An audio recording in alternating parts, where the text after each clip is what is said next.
অতর্কিতভাবে police আমাদের উপর হামলা চালায়।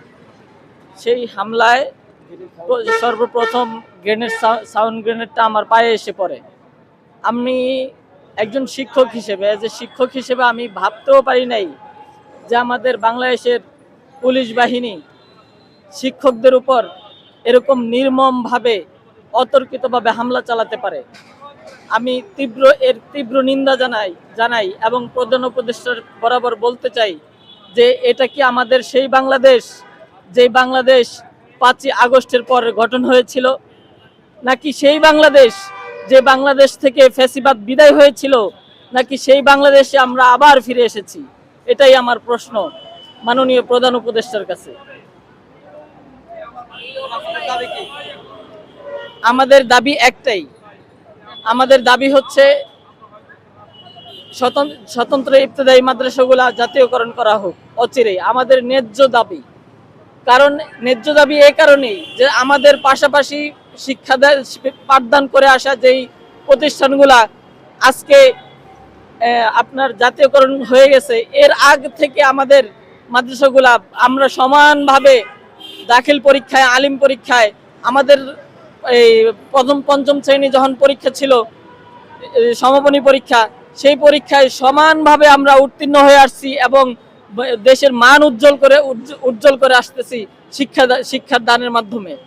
কিন্তু তাদের মধ্যে আর আমাদের মধ্যে বৈশিষ্ট্যটা এখানেই, বৈষম্যটা এখানেই যে ওরা আজকে সরকারি সকল সুযোগ সুবিধা ভোগ করতে পারছে আর আমরা পারছি না।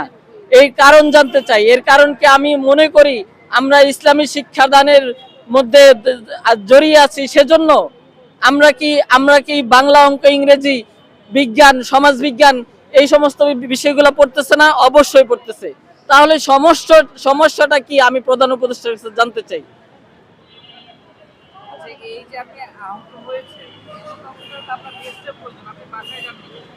আমি বাসায় যাইনি। আমার এই দাবি, ন্যায্য দাবি আদায় না হওয়া পর্যন্ত আমি বাসায় ফিরে যাব না। আমি আমার এখানে ওষুধ ব্যবহার করতেছি। আমি আসলে আমার এই পাটা লড়াইতে পারি না, দুইজনের কাঁধে ভর দিয়ে এই পাটা মানে আসতে হয়, হাঁটাচলা করতে হয়। আমি এরপরেও এখানে আসি, আমার সাথে সফর সঙ্গী দুইজন আছে, এই দুইজন আমাকে দেখাশোনা করে। আমার মোট কথা, আমার এই দাবি আদায় হওয়ার আগ পর্যন্ত আমি যেতে চাই না, আমি যাব না। হামলার পরেও, হামলা শিকার হওয়ার পরেও আপনাদের দাবিটা মেনে নিচ্ছে না কেন? মাঝখানে কিন্তু দেখেছি যে ইন্ডিয়াভুক্ত যে শিক্ষকরা রয়েছে তাদের দাবিটা মেনে নিয়েছে, মেনে নিয়ে তাদেরকে কিন্তু ঘরে ফিরিয়ে দিয়েছে, কিন্তু এখন পর্যন্ত আপনার দাবিটা মানছে না কেন? এর পিছনে রহস্য জেনেছেন? এখনো পর্যন্ত আমরা তো জানি না। যে আমরা যদি জানতাম তাহলে, যদি